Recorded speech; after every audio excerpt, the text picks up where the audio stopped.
Kita harus akui bahwa ada suatu kebenaran yang menyatakan bahwa dosa itu benar-benar menawarkan atau menjanjikan kepada kita suatu kenikmatan. Tapi tidak dipungkiri juga bahwa ada banyak orang percaya masih hidup di dalam dosa karena ternyata dosa menawarkan kenikmatan. Mari kita lihat statement berikut.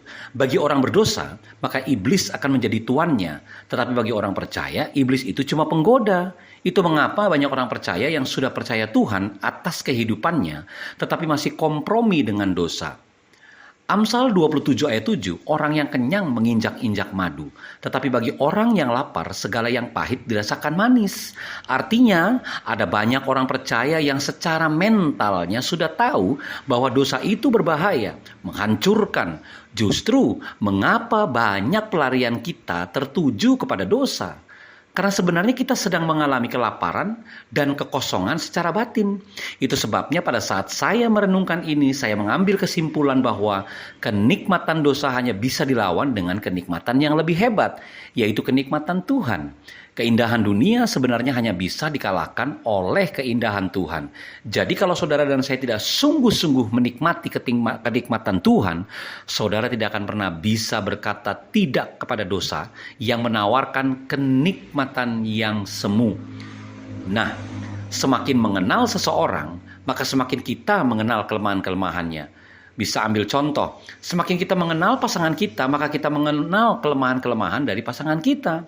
Oleh karena itu, kelemahan pasangan kita itu kita jadikan kebahagiaan buat kita.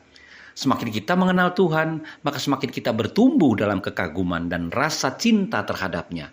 Artinya semakin kita mengenal orang, maka akan terbuka kelemahan orang tersebut. Tetapi semakin kita mengenal Tuhan, maka akan terbuka pula kelebihan-kelebihan dari Tuhan kita. Pengalaman cinta mula-mula hanyalah cuma sampel food dari Tuhan. Dan itu yang harus kita sadari. Mengapa ini penting? Karena saya melihat bahwa banyak orang percaya berhenti puas menikmati sampel food dari Tuhan dan tidak bergerak ke langkah berikutnya.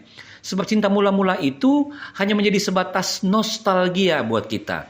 Terbanyak dalam realitas kehidupan orang percaya, banyak yang tidak bertumbuh dalam cinta mula-mulanya. Seperti Tuhan sedang memberikan sampel food atau tester untuk kita mencicipinya.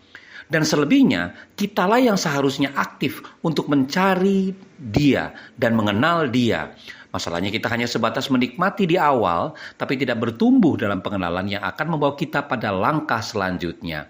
Tujuan sampel food untuk customer membeli produk yang sesungguhnya. Apakah yang paling kita inginkan di dalam kehidupan kita? Mari kita lihat salah seorang tokoh Alkitab yang begitu radikal kecanduan Yesus, yaitu Paulus. Keradikalan Paulus hanyalah akibat dari pengenalannya akan pribadi Yesus. Filipi 3 ayat 7-8, tetapi apa yang dahulu merupakan keuntungan bagiku, sekarang kuanggap rugi karena Kristus. Malahan segala sesuatu kuanggap rugi, karena pengenalan akan Kristus Yesus, Tuhanku, lebih mulia daripada semuanya. Oleh karena Dialah aku telah melepaskan semuanya itu dan menganggapnya sampah, supaya aku memperoleh Kristus. Pengalaman cinta mula-mula itu seperti saudara diberi sampel food. Ketika saudara mencicipinya dan terasa enak, lalu saudara mau membelinya.